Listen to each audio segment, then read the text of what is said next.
z opačnej strany to daj, tam je to krajšie, tak. Aj piece ukáž tam, tu je to krajšie. Z tejto strany, no a teraz, a otočajem do obrazovky, tak. Tu v Nušte bolo majstrovstvo Slovenska, myslím, v konturistike a ja som v takom krátkom tričku išiel a... Takže vy ste sa nepredvádzali teda? Nie. A nie, že čím som nechceli cvičiť ako len, tak môžem, no a išiel som cvičiť a 8 mesiacov som zostal majster Európy. Alebo u starších chlapov, už na 40 rokov, štruktúra toho tela, tej kože, že každému tá koža padá dole. Že aj keď není tučný, každý už tuto má kožu. A zoberte si to normálne mladické telo ináč. Každý má jednu pôdu, že?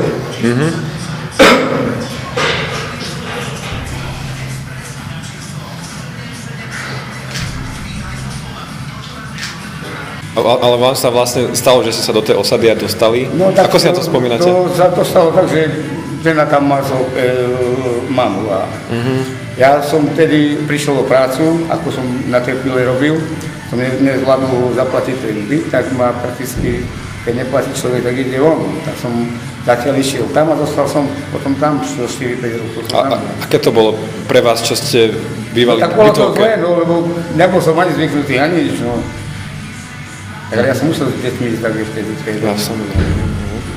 Tak to bol veľký nedobrý pocit, no, ale tak dalo sa zvyknúť, no. Na všetko sa dá zvyknúť.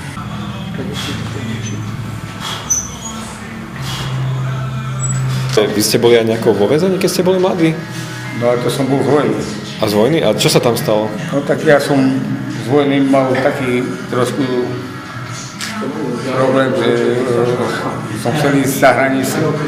Vy ste boli v Čechách, alebo kde? V Čechách som. A to bolo v 82. roku. A na tej chytili, ale tak sme chceli emigrovať. A do Nemecka?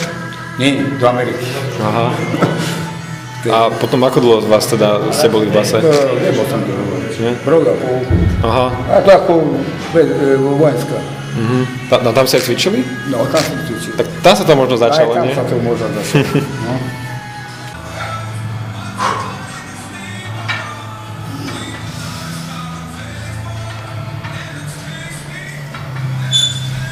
Aký je prvý taký prúser, na ktorý si spomínate?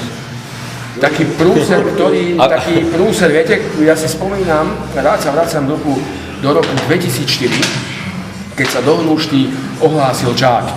Vtedy bol podpredseda vlády a ohlásil si tréning, že príde do Hnušty a že si zatrénuje s Adamom Cibulom, lebo Čáky niekedy ako trénoval tiež. No a boli tu z denníka Šport. A my sme sa už zišli mojej firmy, redaktori z denníka Šport, Adam a ja. No a ten z denníka Šport robil rozhovor s Adamom a furt mi zvonil telefón. A ja som si povedal, že si vypnem telefón. A my sme sa tak zahovorili, že zadu sme pozreli na hodiny a bolo 12 hodín a o 11 malo byť stretnutie Čáky. A Čáky bol už prezlečený v posilovni, v teplákoch, novinárov plno tam bolo a už sa čakalo len Adama Cibulu. A my sme už tam prišli a Čáky, to bol prúser, jak smiel. A Čáky už vychádzal z posilovny. Docvičil sám. Ale to bol fakt vyrobený prúser nechtiac.